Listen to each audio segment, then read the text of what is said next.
नमस्कार फ्रेंड्स। दोस्तों, Bihar civil court clerk के मेंस एग्जाम के लिए general knowledge and current affair का ये प्रैक्टिस सेट नंबर 7 है। इससे पहले अगर आपने हमारे बाकी के प्रैक्टिस सेट नहीं देखे तो ज़रूर चैनल के पेज पे विजिट करके उसे देख लें, जिससे आपको ये पता चलेगा कि आपकी तैयारी कितनी पुख्ता है। आइए बिना किसी देर के हम इस वीडियो को शुरू करते हैं। फ्रेंड्स, आपको बताते चले कि हर क्वेश्चन के साथ आप जरूर कमेंट में अपना आंसर लिखते चलेंगे, जिससे आपको उसका रिवीजन होता रहेगा और वो लंबे समय के लिए आपको याद रहेगा। और वीडियो के अंत में ज़रूर ये बताएं कि आपने कुल कितने क्वेश्चन सही किए हैं। आइए, हमारा पहला क्वेश्चन है, परमाणु के अंदर न्यूट्रॉन की उपस्थिति की खोज किसने की थी। यानी आप जानते हैं कि जो हमारा एटम है यानी परमाणु है, परमाणु के अंदर जो नाभिक है, इस नाभिक में यानी न्यूक्लियस में न्यूट्रॉन और प्रोटॉन होता है। तो पूछा जा रहा है कि ये जो न्यूट्रॉन होता है, इस न्यूट्रॉन की खोज किसने की थी। तो इसका सही आंसर होगा जेम्स चैडविक। किसने खोज की थी? जेम्स चैडविक ने। तो न्यूट्रॉन की खोज की थी जेम्स चैडविक। आपको बताते चलें कि किसी भी एटम के अंदर जो न्यूक्लियस है उसमें न्यूट्रॉन और प्रोटॉन होते हैं और इलेक्ट्रॉन चारों तरफ चक्कर लगा रहा होता है उसके बाहर बाहर। इलेक्ट्रॉन की खोज जे थॉमसन ने की थी।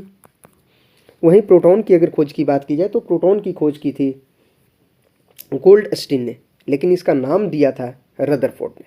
न्यूट्रॉन की खोज चैडविक ने की थी। चलिए अगले क्वेश्चन की ओर बढ़ते हैं। नेक्स्ट है, सूर्य हमें वास्तविक सूर्योदय से लगभग कितने मिनट पूर्व दिखाई देने लगता है। पूछा जा रहा है कि सूर्य का जो वास्तविक सूर्योदय समय है, सूर्य के उगने का जो एक्चुअल टाइम है, उससे कितना मिनट पहले ही हमको सूर्य दिख जाता है। तो इसका सही आंसर होगा 2 मिनट। सूर्योदय से 2 मिनट पहले ही हमें दिखाई पड़ जाता है। साथ ही साथ सूर्यास्त के 2 मिनट बाद तक हमें दिखता है। हमारा अगला क्वेश्चन है, लेंस की क्षमता का एसआई मात्रक क्या है। फ्रेंड्स, आप जानते हैं लेंस की क्षमता यानी पावर जो होता है वो होता है 1 फोकल लेंथ। इसका एसआई यूनिट यानी एसआई मात्रक होता है डाइऑप्टर।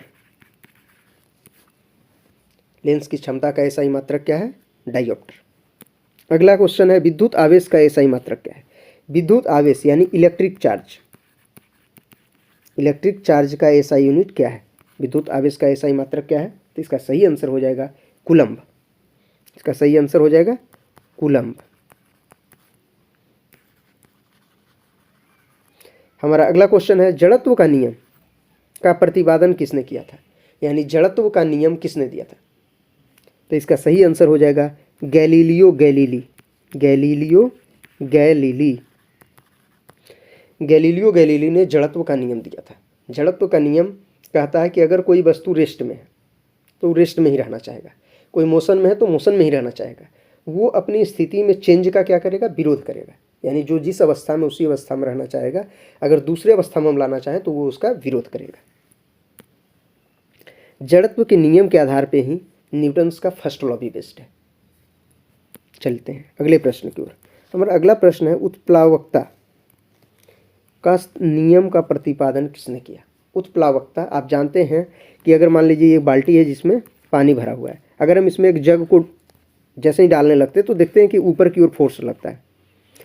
तो इस क्रिया को यानी कि ये जो प्रोसेस हो रहा है, इस प्रोसेस का ही नाम है उत्प्लावकता। और ये नियम किसने दिया था?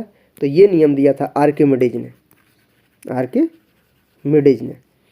और इसका ज्ञान उन्हें बिल्कुल उसी तरह से हुआ था जैसे जब हम नहाने जाते हैं तो बाल्टी में पानी डालते हैं और उसमें जब जग डालने लगते हैं, तो यहीं से उन्होंने ये प्रिंसिपल का खोज किया था। तो आर्किमिडीज ने उत्प्लावकता का नियम दिया था, जिसके हिसाब से जब हम किसी भी लिक्विड में कोई दूसरा वस्तु डालते हैं तो लिक्विड क्या कर रहा है? ऊपर की ओर एक फोर्स लगा रहा है। चलिए अगले क्वेश्चन की ओर बढ़ते हैं। किसी पृष्ठ के प्रति एकांक क्षेत्रफल पर लगने वाले बल को क्या कहते हैं। किसी पृष्ठ के, मान लीजिए ये कोई सरफेस है, इसके यूनिट एरिया में जो फोर्स लगेगा, इस फोर्स का नाम क्या है। तो फोर्स लगेगा कहाँ पे? यूनिट एरिया यानी फोर्स बाई एरिया। तो आप जानते हैं कि ये फॉर्मूला होता है प्रेशर का। Pressure equal to force by area यानी प्रेशर। इसका आंसर हो जाएगा प्रेशर यानी दाब। तो पृष्ठ के एकांक क्षेत्रफल पर लगने वाले बल को दाब कहा जाता है यानी प्रेशर बोलते हैं। नेक्स्ट है, आशा योजना किससे संबंधित है। आशा का नाम आपने सुना होगा। तो आशा, जिसका फुल फॉर्म होता है accredited social health activist, accredited social health activist, ये योजना किससे संबंधित है? तो ये संबंधित है सामाजिक स्वास्थ्य कार्यकर्ता से, सामाजिक स्वास्थ्य कर्मी। तो आशा किसको बोला जाता है? सामाजिक स्वास्थ्य कर्मी, यानी सोशल हेल्थ एक्टिविस्ट से संबंधित है। चलिए अगले क्वेश्चन की ओर बढ़ते हैं। The wealth of nation, the wealth of nation, ये पुस्तक किसने लिखा है? बहुत ही इंपॉर्टेंट पुस्तक है। आप जानते हैं कि कैपिटलिज्म के लिए,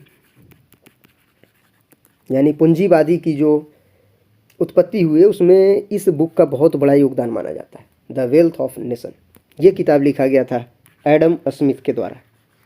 Adam Smith, the wealth of nation किताब एडम स्मिथ के द्वारा लिखा गया है।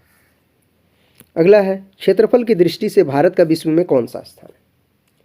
तो इसका सही आंसर होगा 7वां स्थान।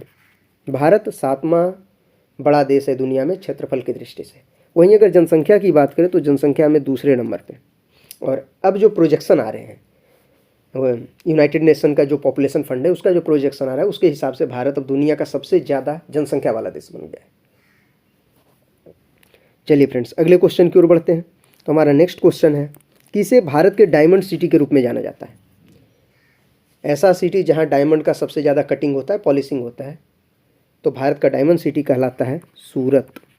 सूरत को डायमंड सिटी कहा जाता है। फ्रेंड्स आपको बताते चले कि सूरत तापी नदी के किनारे है।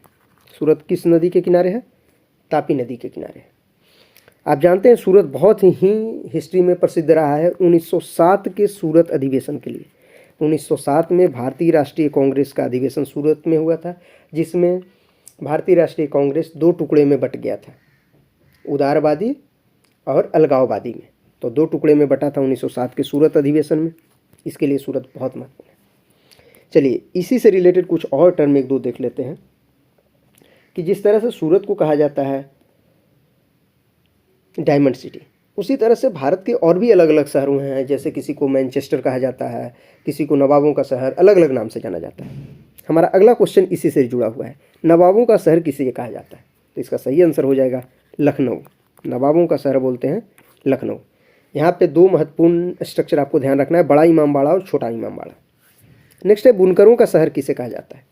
बुनकर यानी वीवर्स, इंग्लिश में बोलते हैं वीवर्स। बुनकर का शहर कहा जाता है पानीपत को। पानीपत कहाँ है? हरियाणा में। तो बुनकर का शहर कहा जाता है पानीपत। पानीपत हरियाणा में है। आपको याद दिलाते चले कि पानीपत हरियाणा से ही प्रधानमंत्री मोदी ने 2015 में बेटी बचाओ बेटी पढ़ाओ योजना शुरू किया था। नेक्स्ट क्वेश्चन है एंजाइम क्या है? आप जानते हैं एंजाइम क्या है? तो एंजाइम एक प्रकार का प्रोटीन है। एंजाइम एक प्रकार का प्रोटीन है। इसका आंसर हो जाएगा एक विशेष प्रकार का प्रोटीन। अगला है आँख के भीतर प्रकाश के प्रति संवेदनशील भाग कौन सा है? आँखों के भीतर, ये अगर आई का स्ट्रक्चर, तो इसके भीतर एक पार्ट है जो प्रकाश के प्रति संवेदनशील है, तो इसको बोलते हैं रेटिना। इसको क्या कहा जाता है? रेटिना। यही प्रकाश के प्रति संवेदनशील है। इसके अलावा रंगों के प्रति भी संवेदनशील है। तो फ्रेंड्स इस तरह से कुल 15 क्वेश्चन का हमने डिस्कशन किया है। ये हमारा प्रैक्टिस सेट नंबर 7 था। फ्रेंड्स आप जरूर बताएं कमेंट करके कि आपके कुल कितने मार्क्स आ रहे हैं।